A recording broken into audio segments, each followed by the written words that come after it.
Welcome everyone to this month's installment of the Intentional Success webinar series. We're going to talk about why it's healthy to prepare for an economic downturn and the things that you need to do about it. Want to sleep better? Do these 5 things? I don't have 5 things. I have one thing for you to do. We'll get to the end of the webinar and I'll tell you all about it. If you're new, I'm Tom Stimson. I am the Stimson Group. I'm a business consultant. I work exclusively with owners and management teams in the live event industry. I help you, run your business better, make more money, be more strategic. I'm not going to tell you what gear to buy. I'm going to tell you how to figure out how much gear you should buy, which is a completely different question. So if you want to reach out to me, you can email me. That's how you got onto this. You got invited. Go to my website, find the Let's Chat link. Happy to talk. So we are obviously recording, okay? You're going to have access to the replay. It'll be up at the end of the day. We use the Q&A box for questions. We use the chat box to say hello to everyone, let everybody know where you're from. See if you see an old buddy on there, say hi to him. Any of you remember Kevin Glenn from way back in the day? Kevin's on here. I saw your name, buddy. I'm going to call you out. Kevin's been out of the industry for a few years. You might want to say hi to him if you know him. Yeah, let us know where you're watching from. Now, on to the fun stuff. Why are we talking about this? Why is this important, right? Well, let's face it. We've been warned of an impending recession for a really long time now. It hasn't held true, and there are lots of reasons for that. The economy is actually pretty strong. Unemployment's low. There's a lot of good economic indicators out there, but the fact of the matter is, sooner or later, we're going to have a recession. Because recessions happen. They're unavoidable, right? The thing about economics, particularly, the macroeconomics that we're dealing with in this situation, is that economics are policies. So it's the sum effect of all the policies of all the governments, the entities and nations that put these things together that try to manage the economy. Now, unfortunately, there's only so much you can do because the free market does some things sometimes that are unexpected. They don't respond the way that you always want them to. But macroeconomics is trying to find that happy balance of keeping everything in line. And generally, we can do it for 5 or 10 years pretty well and avoid a recession, but a lot of times we can't.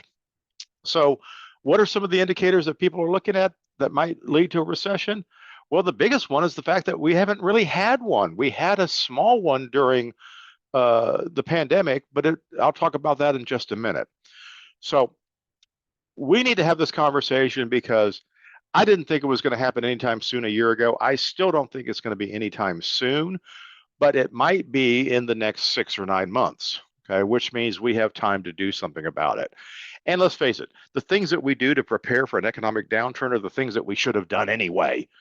So me talking about stuff we should be doing anyway is kind of like, well, what I do.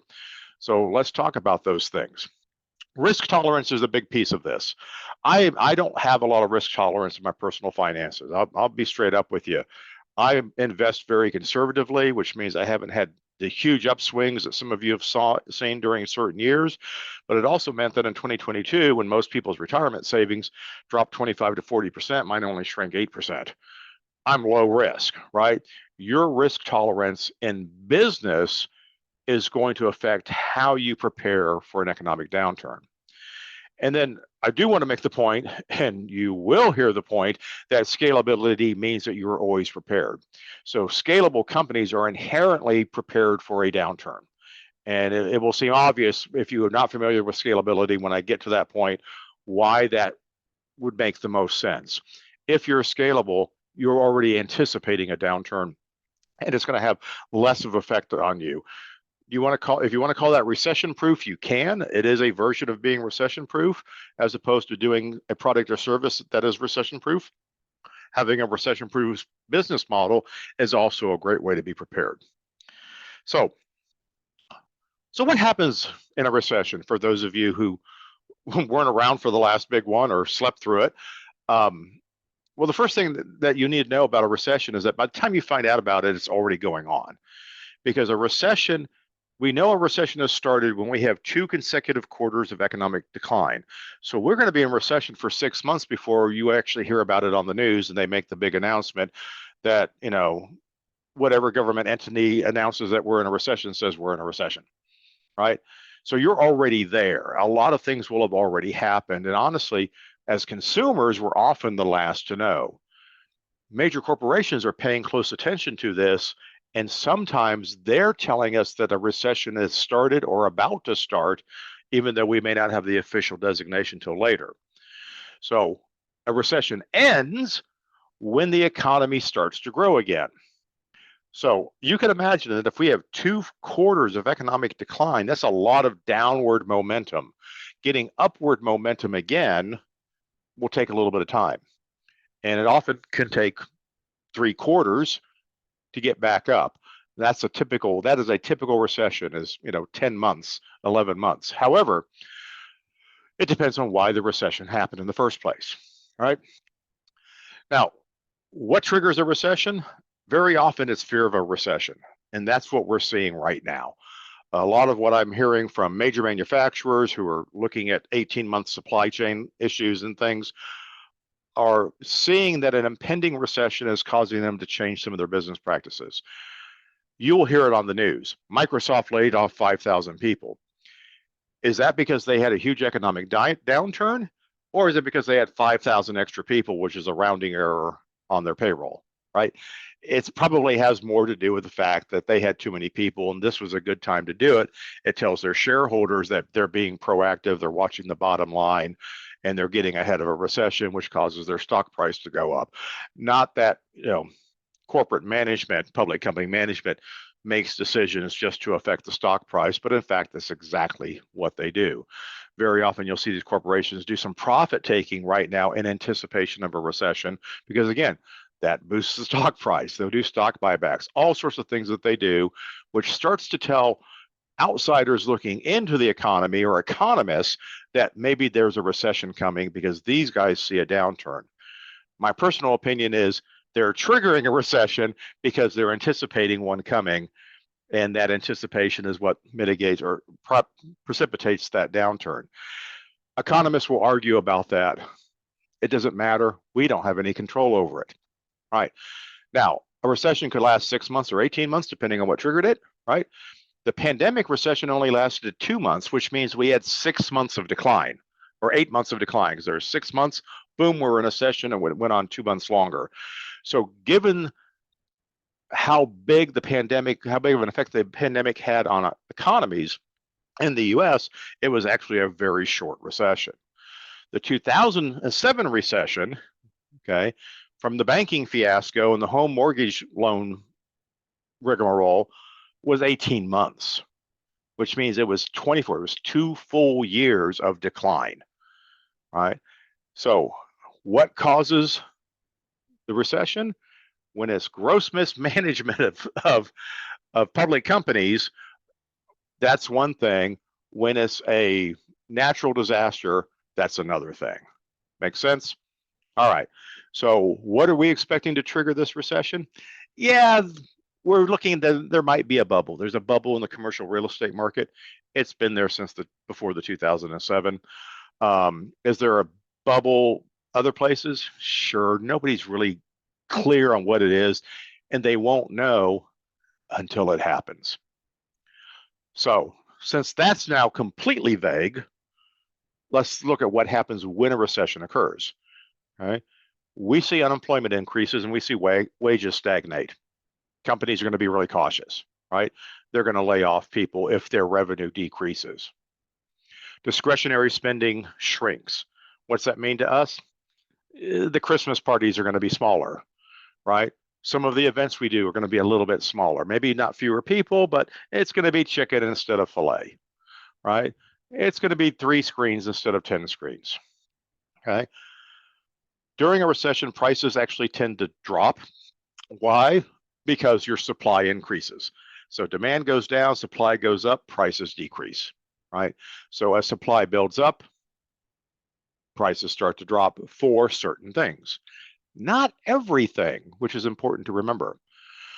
Assets start to lose value. think back at the beginning of the pandemic, 2000, we're all sitting on all this equipment inventory that we own that's not doing anything.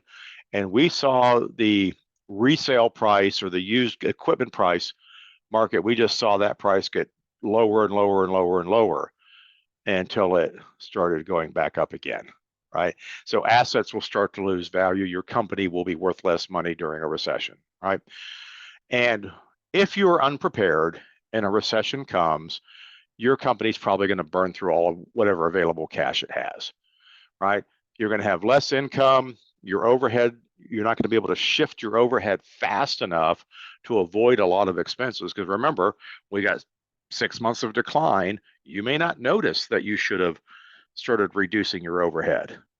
So you're going to burn through some money. You're not going to have a lot of extra cash. Banks tend to do things like reduce your line of credit during a recession, right? They stop giving out loans. There's not a lot of available money out there. Clients pay you a little bit slower. All of these things can have an effect. So knowing that, what do we need to do about it? How should we prepare? Okay. Now, like I said, some of you are probably safe from significant impact. I mean, you're already inherently scalable, or you've made the move to scalability. You're pretty comfortable. Your overhead's down. If you had a 30 or 40% decrease in revenue, you're still going to be a profitable business. And it won't be a decrease for an entire year. It may be a decrease for a few months. So that's the nice thing about expecting a short recession, is that corporations don't retool their entire annual meeting calendar for a 2-month recession. They continue with those meetings. But when we're expecting an extended recession, which we were expecting in the pandemic and it didn't happen, they cut way back on stuff, right? So you may be okay, but let's make sure.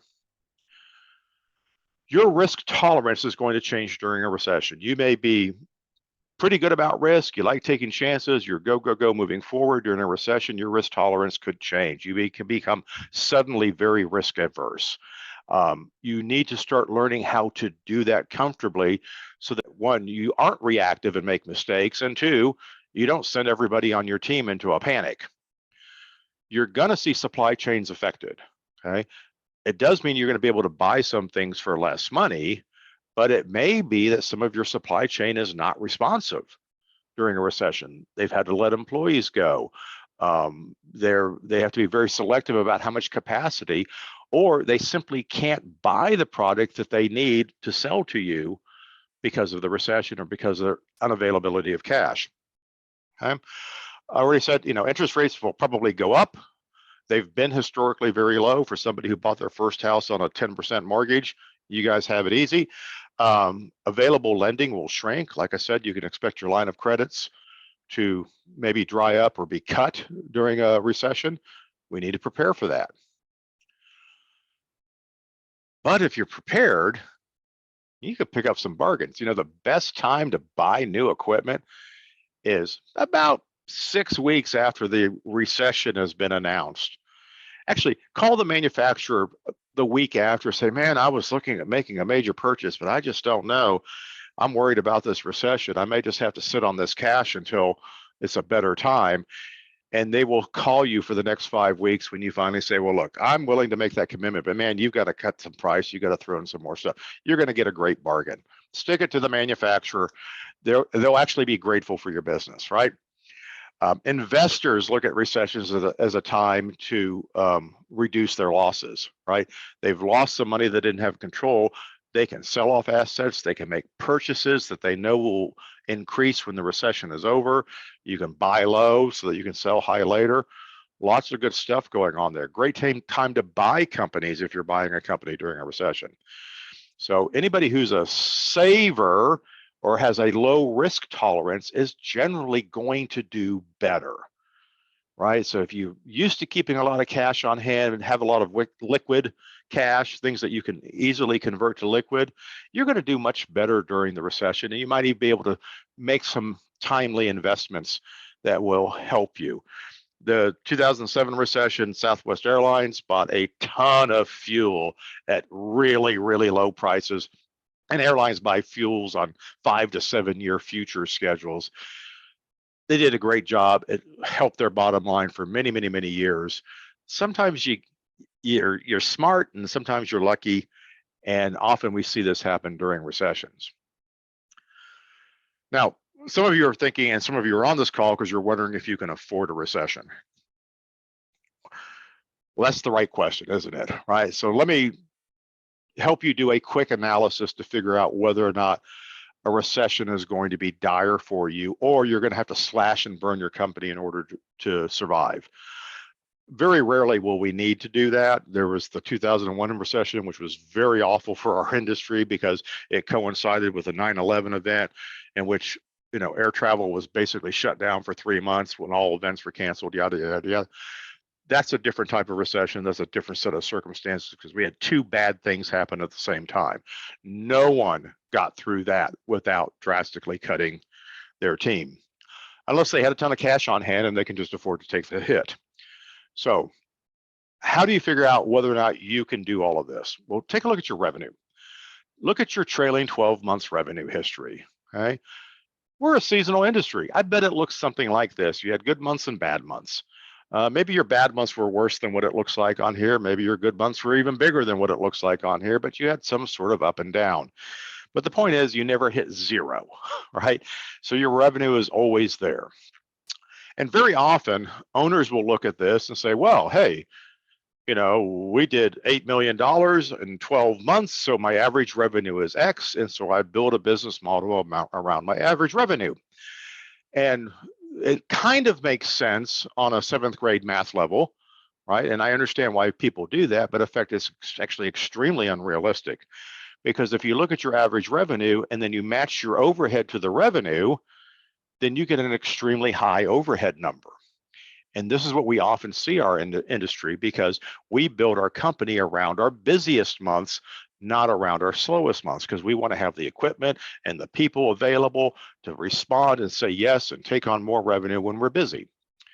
And very often the revenue that we're taking on is windfall revenue. Okay, it's those super peaky months because of that one job that you're never going to see again. That next year you're going to go, oh, we would have such a great year, except we don't have that job. That's a windfall job. That's how you know you have a windfall. If you know that you're not going to have the job next year and you're going to complain about it for 12 months, then it was a windfall. Call it a windfall, never talk about it again, and reduce your average revenue by removing your windfall revenue to determine what your average is. And then forget your average because it doesn't matter. What really matters in your revenue and the exercise that you need to do is figure out what your break even is. Your break even is how much business you have to do to cover all of your overhead and make zero profit. It's pretty simple. So if my slowest month of the year is $200,000 of revenue and my cost of goods sold is 50%, so I'm going to have gross profit of $100,000, and my break-even overhead is $100,000. If I have more than $100,000 of overhead, I'm going to lose money. But that's not actually how break-even works. It works the other way around. If my overhead is $100,000 and my cost of goods sold is 50%, then my break-even revenue is $200,000. That's the right formula for you to use. So if I can figure out what my break-even revenue number is for the year, okay, hopefully it will capture the slowest months. If it doesn't, I probably need to artificially reduce my break-even revenue because you should never lose money.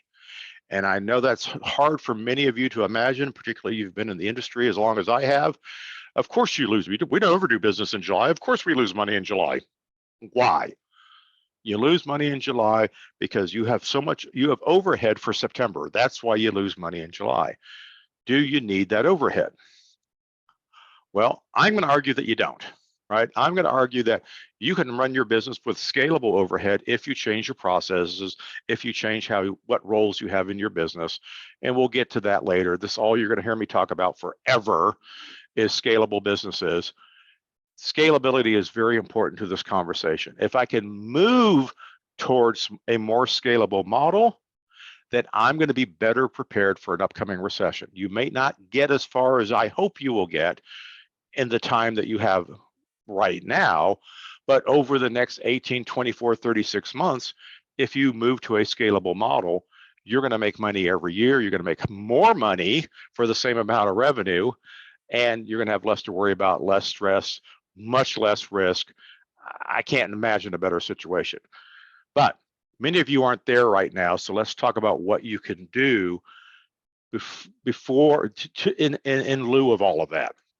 So being prepared is strategic, right? We strategy is engineering what we want to happen based on what we think will happen. If we think a recession is going to come and we want to survive it, that is strategic. What are the things that you can be doing right now? If you believe that a recession is going to come and it's going to affect your business for a number of months, start reserving cash, right? Start with owner draws. Hopefully you pay yourself a salary. In some states, it's technically a draw. But if you're used to taking extra cash out to fund your retirement, you might want to hold back on that and wait a year or move it into next year, or wait till the end of the year to see if you can free up that cash. Reduce your owner draws if you can. Minimize CapEx and cautionary supply purchases. Now, when the recession hits, you can probably release that money, but you need that money available. Now, I hate to say this the week after InfoComm, if you're expecting a recession, now is probably not the best time to go spend $500,000 on a new LED wall. Wait 6 months, wait 9 months if you can, right? Avoid adding overhead, right? You may need to hire some people to fill in gaps in your processes to make things run, but adding people, adding additional overhead, taking on extra floor space, this may not be the right time to do it, right? Don't make choices that are going to add a significant amount of overhead to your business.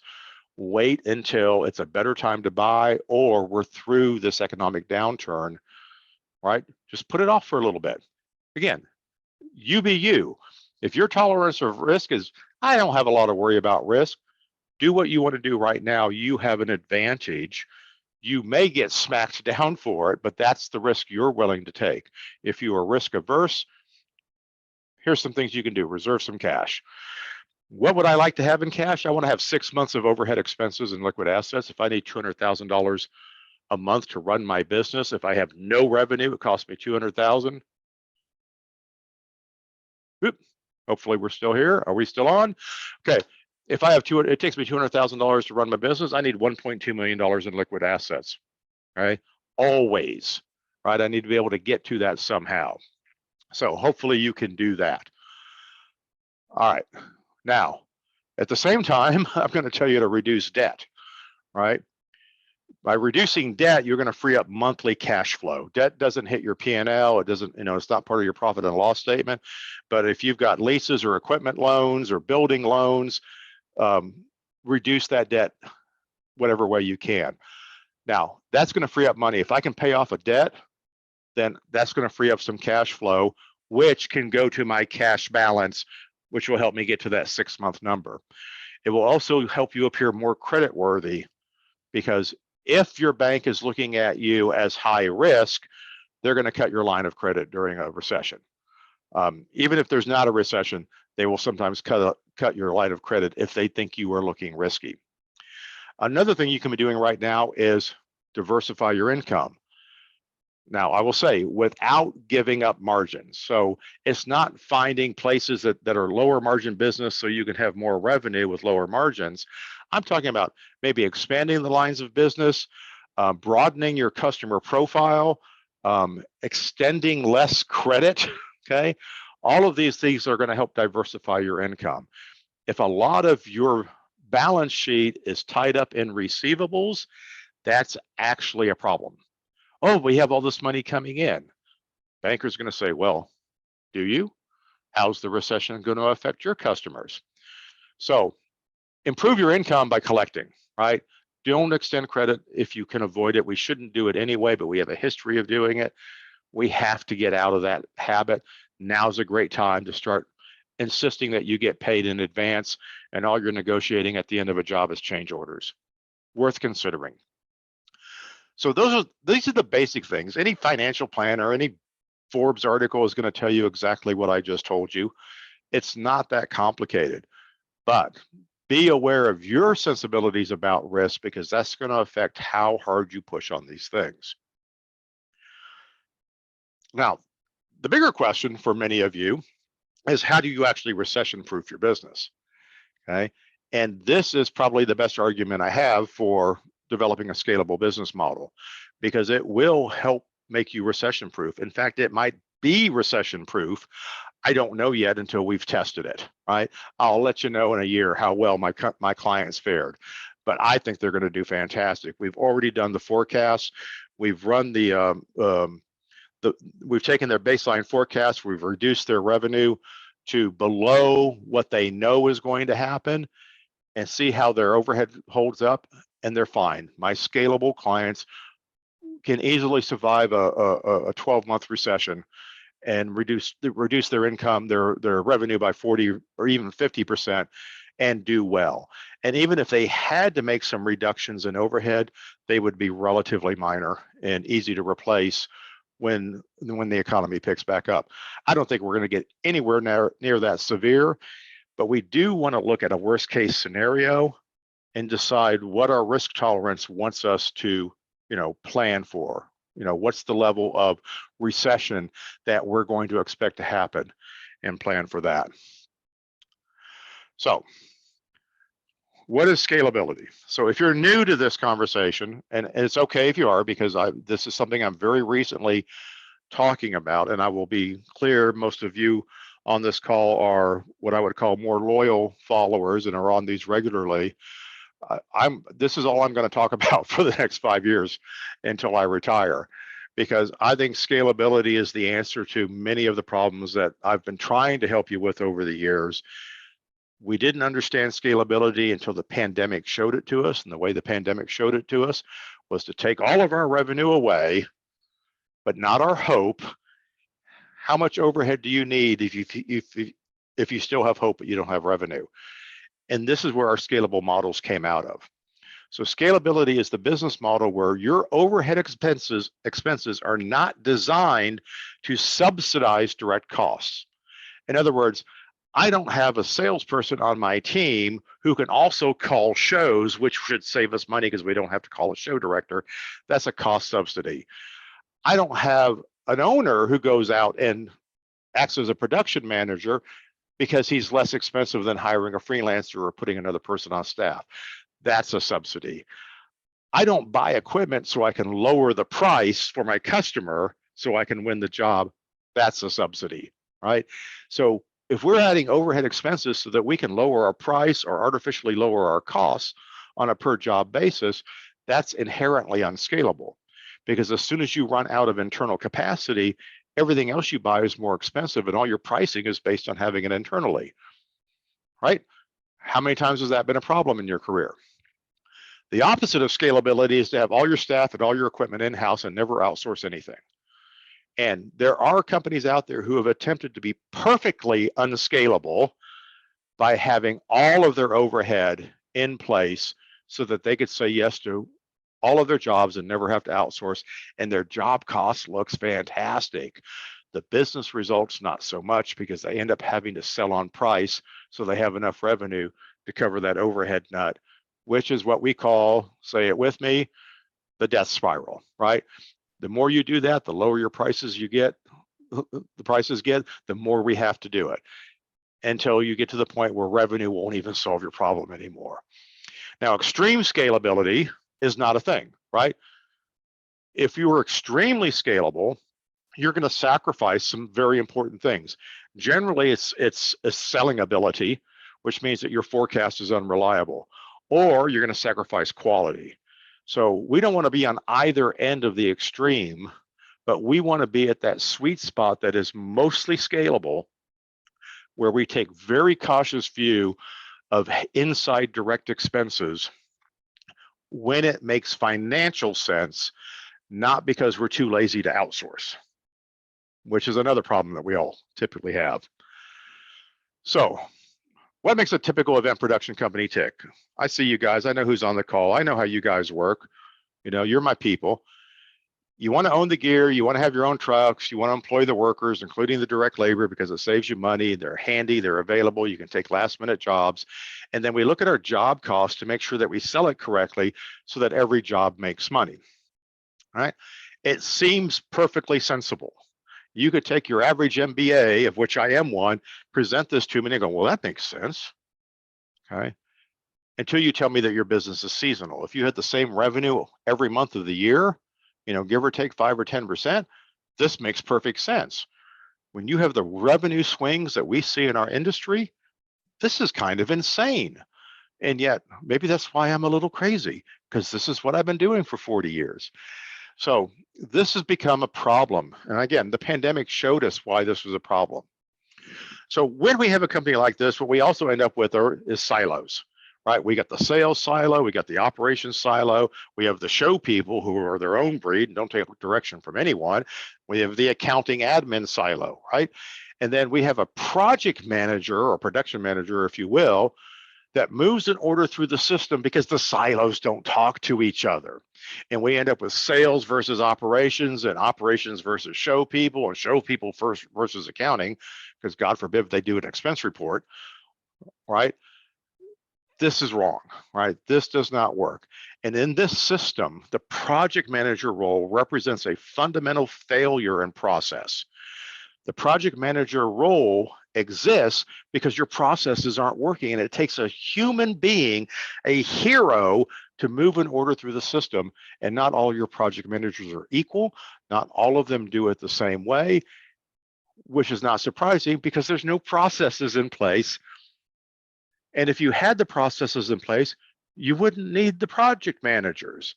Or at the very least, you can move the project managers to the end of the process until right before we go out on show site, which is what we would normally want to have. Now, that's a lot to get your head around, but let's talk about how do scalable companies differ. What's different about them? Scalable companies don't work in silos, they work in spheres, and the spheres overlap and they collaborate.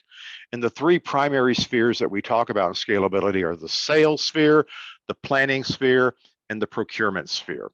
And the collaboration of those three groups of people and processes generate a show book, a planned event that I can now hand to a show crew to go off and execute.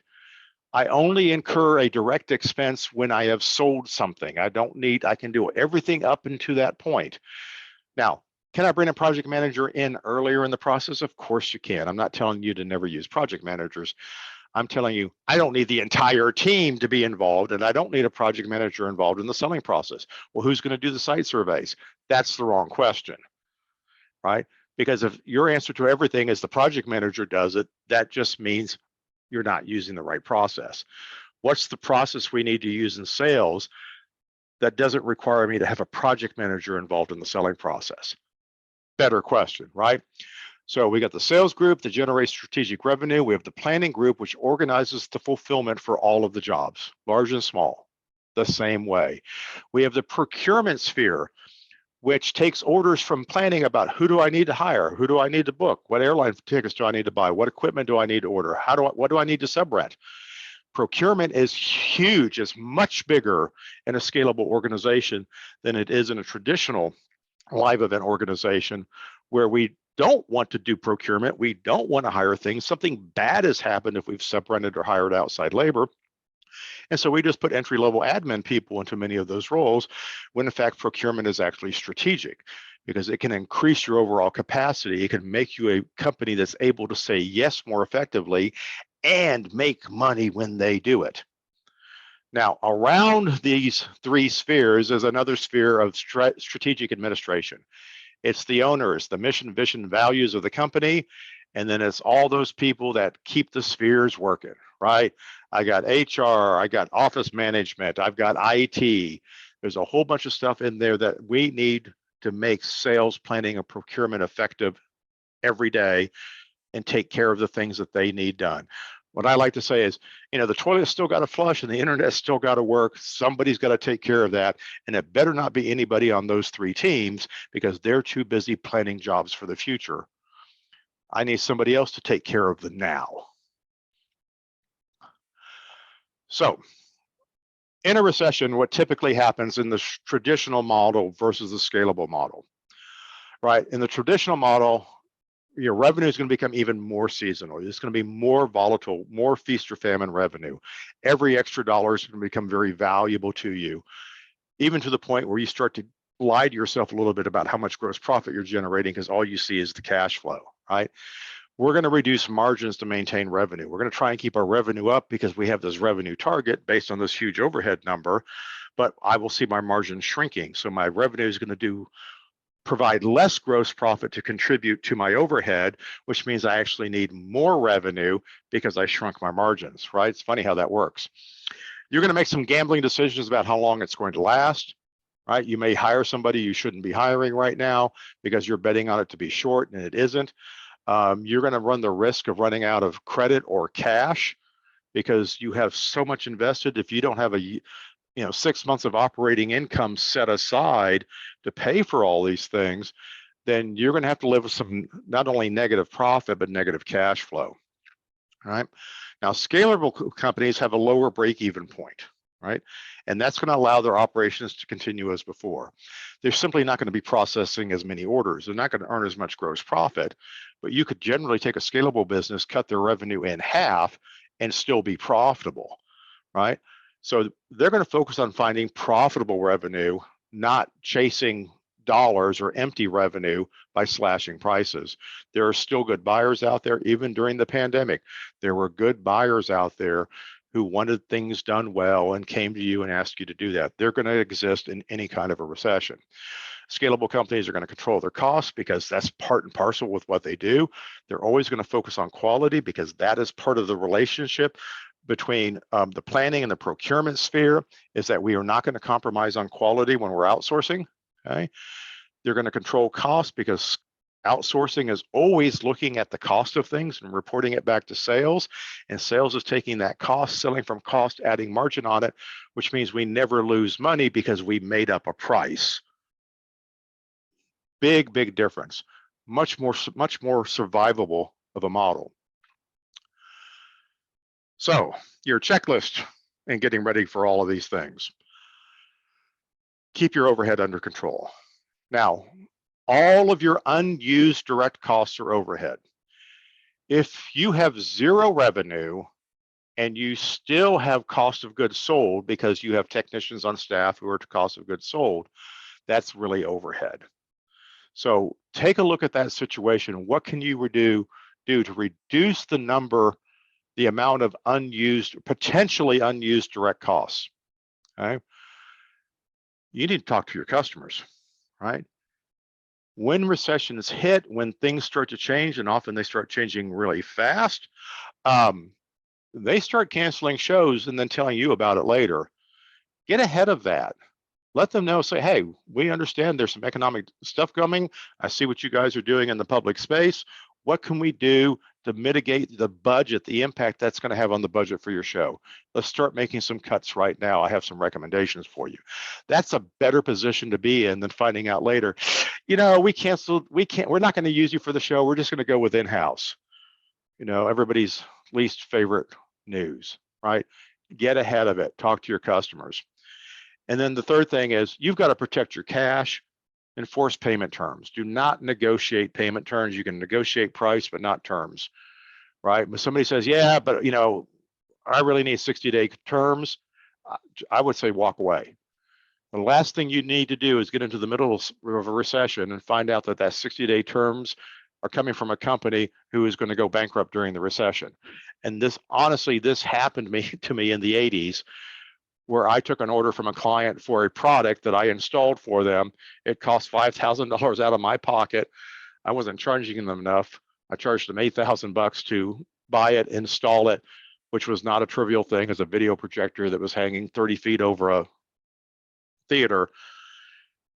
And then 2 weeks later, the company went bankrupt. I never collected the money, right? This stuff happens in recessions. So enforce those payment terms. Now, I know this is not the sexiest topic in the world, but you probably have some questions or concerns. Please use the Q&A box. I have a few more things I want to talk to you about, and then I'm going to come back to those questions and make sure that you guys are ready for what happens next. The first thing I want to do, and those of you who ran into me at Infocom have heard this, the Jumpstart events that we used to do prior to the pandemic, 2016 through 2019, they're coming back. They're going to be a little bit different. Our topic's going to be pretty much focused on scalability, how you purchase tickets and apply and all that kind of stuff. Who it applies to is going to change. But the fact of the matter is, I'm going to increase the amount of one-to-many workshop training that I do with you guys, because you want it, you've been asking for it, your teams need it. We got a lot of work to do to make our businesses more scalable. This is the fastest way to deliver that content and get as many of you working on it as possible. It's going to start in fall 2023. This is fresh. I'm sitting down. My meeting planner knows I've made this decision, and she's made sure that our first meeting is at a bar so that she could have a cocktail while she gets ready for this. So this is going to be focused on management teams. I am going to have seats available for individual owners or people who just want to come audit, but you're not going to get to participate in all the things that the teams are doing, because the teams are going to buy tables. So it's going to be cool. I'm very, very excited about it. We will probably do it a couple times a year on scalability alone, and then I will probably introduce some individual topics so we can focus on the sales team, the planning team, and the procurement teams, so that everybody gets some love and attention to get their sphere working as strongly as possible. Podcasts. Just recorded another one yesterday. I'm going to up the number of podcasts. Everyone I talk to at Infocom, or most of the people, we're getting a lot of value out of them and enjoying them and seeing another side of me, because if you think I'm blunt on these, you should hear me on a podcast. But I like the format. I'm inviting more and more guests to come on so I can have conversations with people in front of you, so we can better understand how this industry works and what's in it for us and how we can succeed at it. I wish I had done this a little bit sooner, but you know what? That's the way things are. So if you haven't subscribed to the podcast, please do. You'll find it in my newsletter. There's a link there. You can go straight to that for those of you who don't already have a podcast, Spotify, or Apple account set up. Intentional Success Network, it is still there. It is still the archive of all things, including webinars. So there's not a lot of networking activity going on there. I found out the other day, somebody sent me a message on it, and honestly, I hadn't been on it for a couple of weeks. The value is that it's a way for you, my followers, to get content that will otherwise expire. This webinar will be on my website for a month. It'll be on Intentional Success Network forever, as well as webinars I did years ago. So if you want to go back and revisit that webinar on wearing too many hats, it's there. You can find it. Extremely popular, right? So it's all there. Please take advantage of it. Now, what can I do for you? Had a great conversation with a lead today that came from speaking engagement at Infocom. You know, probably the most valuable thing I do is a business assessment. I take a look at your business, what your baseline model is, how it's working for you, what could you do better, what are your bottlenecks and constraints. Just the information from that will help you run your business better. But if you need help with that, we can take that assessment, develop into a roadmap, take a look at your strategy, and then support you through the process of implementing the things you need to do. It's really how much do you need? But starting with an assessment is a great way to do it. We also do management coaching, which is one-on-one coaching with you or one-on-one coaching with members of your team. And then we have peer groups. So if you want to join a peer group of other business owners of companies about your size and about your experience, okay, I have peer groups for you to join and enjoy that experience. There's a lot of talking about the problems of the day, hearing about how other people solve it, and letting me share with you some best practices that you might want to pick up on that the group may not have. In other words, what happens when you get bigger? Where do you wish you were right now? Great stuff. I love the peer groups. Great to talk to the guys every month. Next month's webinar, leadership teams. This became very obvious during the pandemic. I had some very uncomfortable conversations with a few business owners who retained their leadership team, even though they had to furlough most of their employees because they were all direct labor and there was no work. And they were expecting their leadership teams to be strategic, dynamic, get them out of the recession, come up with great ideas, develop streaming options, solutions, blah, blah, blah. And they didn't. In scalable businesses, what I tell my clients is that the key to having a scalable business is reduce your overhead by 50%, but your people need to be twice as good. Management teams, pay attention. I've got some messages for you. I've even got a podcast coming up about this. You might need to upgrade some of your management team in order to become a more scalable business. Some of your management team may end up in a role that doesn't look as important as it was before, but there's important roles for everybody, every experienced person in your company. They just may not be the senior vice president of special services, because all they're really doing is helping you plan inventory allocation. All right, so my summary, my takeaways on this is really only one takeaway. Be scalable, right? Scalable companies don't fear recessions. They see them as opportunities. They see there's a chance to grab some market share, to make some purchases, some long-term investments at a better price. They see a chance to pick up some really good people who might be let go by companies who are less prepared. That's where you want to be. I want you all to be that way. That's something to take a look at. So I'm going to stop the screen sharing. I want to see what kind of questions we might have here today. Please drop it in the Q&A box if you would. And ooh, I'm really big now. All right, first question is really, well, I expected this. This is a good question. It's about debt, okay? Tom, I've got a lot of debt. We were doing a lot of growth. We bought a lot of equipment last year. I don't have a lot of cash to reduce the debt. What do I do with this? I hear you and I feel your pain. There are things that you can do about this, right? Anytime that our income is compromised and we have debt, is you have to consolidate debt. The best thing you can do is consolidate debt. My recommendation is, because you're thinking about this before it's urgent, is to consolidate the debt now.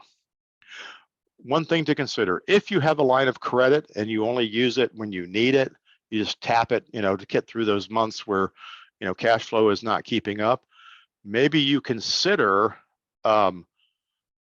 using that line of credit to pay off some debt, which will free up some monthly cash. There's two things to this. One is consolidate some debt, right? And if the banks decide to pull back on your line of credit, you're already into it. If they want to reduce your line of credit, they've got a way for you to pay it down. So you might get ahead of any shenanigans that your bank might pull if they feel that during a recession you're too risky. That may not be the most prudent fiscal advice for some of you, but it's worth considering. Any way you can pay down debt. Now, go back to my slide about cash management, reducing draws, maybe cutting your own pay and before you have to, okay? It might be a good time, just like big corporations do. Hey, we're putting a freeze on hiring. We're putting a freeze on raises because we need to get through this recession. You take that money and you put that into debt reduction. Thank you for the question. It's a tough question, but that's the least we can do. Another question. Well, I'll answer questions about anything. You guys, you know I will do that. So post a question about anything. There's a question here about high quality tech labor out there. Is there really enough high quality tech labor out there to outsource heavily? If I let my technicians go, am I going to be able to find people to fill those roles? The A-list gets booked quickly, especially when demand is high. Aside from booking labor far in advance, how do you ensure you can find people you trust and need? Well, I mean, booking labor far in advance is kind of the key to all of this. There is plenty of tech labor out there. Here's the thing. Do you understand what level of people that you're hiring? I have a lot of folks who are telling me, I can't find great technicians. Well, you know what? Great technicians probably don't want to work for you if you can't find them. If you have to hunt for them, you're in the wrong marketplace. What you need are good technicians. Okay. What do good technicians need? They need great planning. They're not going to fix your messed up planned show for you. So make sure that your planning processes are better so that good technicians will be more successful. If you put somebody in a project manager role or a lead tech on a show, don't put them in charge of anything than making sure all the other technicians are successful. If you put them in a show position, they're going to do the show position and that freelance guy you just hired for video isn't going to have the support that they need. So use the people that are available to you better. Bring them into the process earlier, ask them what they need to do their job well and provide it for them, pay them quickly. You'd be amazed at how many good freelancers there are out there if you have your act together. So get your act together, and there's plenty of folks. The other side of that coin is learn to turn down work. If you're not good at outsourcing, that's going to limit how much work you can do. It's that simple. We learned how to say no a year ago because the floodgates opened. There was so much demand, so little supply. We learned to say no. Keep saying no. No is your friend, right? We're not trying to work on unlimited revenue months. We're trying to minimize our minimum revenue months. So turn down some work. Don't swing for the fences all the time. Don't mess up your supply chain by giving them crappy jobs. Be more selective. You'd be surprised how much easier it is to manage your freelance pool when you do that. And then one more note about this, because I could talk about the freelance thing a lot, is when you interview a freelancer and you guys seem like you're a good fit, hire them immediately, put them on the next job you possibly can. Even if you have to take one of your staff technicians or move another freelancer to another job. When you interview somebody and don't immediately book them, you become dead to them, right? They're moving on. So leverage that engagement. Say, hey man, I need to find a job for you. Let me open my book right now and find you that job and get them scheduled. The sooner you use them, the more likely you are to use them again, the better relationship you're going to have, rather than what are you going to do? You're going to call them 6 months from now at the last minute. It's the first time you've talked to them in 6 months and say, hey, is there any way you can work for me tomorrow? Who wants that call, right?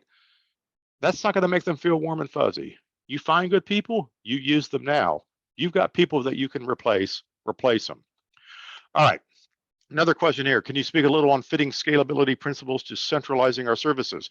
Well, scalability is centralizing services. So that's a fantastic question. So if I centralize services and sales, I have sales, marketing, business development, production design, technical design, estimating, and budgeting, all in one group of people. I've centralized all the services. So I don't have to have a salesperson who's an expert on all technology. I don't have to have a salesperson or an account manager who's an expert on building budgets. Okay, they don't have to know every technical solution. They simply go back to the technical designer for the job and say, can you sit in on this meeting? Or here's what the client is asking for. How should we solve this?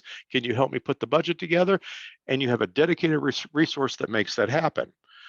Planning is the same way. Planning is a central resource. All jobs get the same planning, right?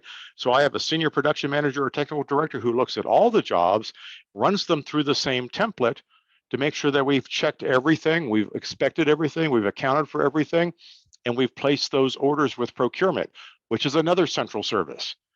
So procurement is going to book labor, it's going to book travel, it's going to do subrentals, it's going to buy supplies, it's going to do supply forecasting, right? That is a central service. And those three groups working together is the central service that makes all revenue doable, right? And that's what scalability is all about. So if you're trying to centralize some services by saying, instead of having all my project managers book labor independently and they're all calling the same person for the same dates for different jobs and they're getting towed down, if you're solving that problem by centralizing the labor desk, for instance, keep going.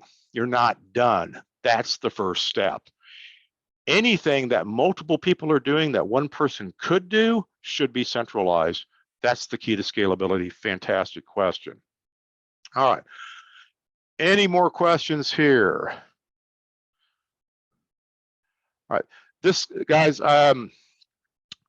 you know how to reach out to me, right? Send me an email, send me a text. I don't care how you do it. I'm very accessible. Let's have a conversation. If you want to ask about your business and how this webinar affects it, just do it. Just ask. I'm happy to talk with you. If you want to understand more about scalability, just ask. I'll help you understand how you can learn more. If you want some help doing all of this, just ask. I'll tell you how it all works. Okay, it's not that hard, and don't worry. Just because we had a conversation doesn't mean that I'm going to feel bad because you don't hire me to do something. That's not the point. If I got to talk to 100 of you to get one person to hire me, that's the world I live in, right? The fact is, I'm lucky because I enjoy talking to you. This is the way you do it. So reach out. We're going to be fine. I'm not terribly concerned about the recession. I think it's going to be small. I don't think it's going to last very long, and I don't think it's going to affect us severely, but it doesn't hurt to be prepared. Thanks for listening, everybody. We'll see you soon.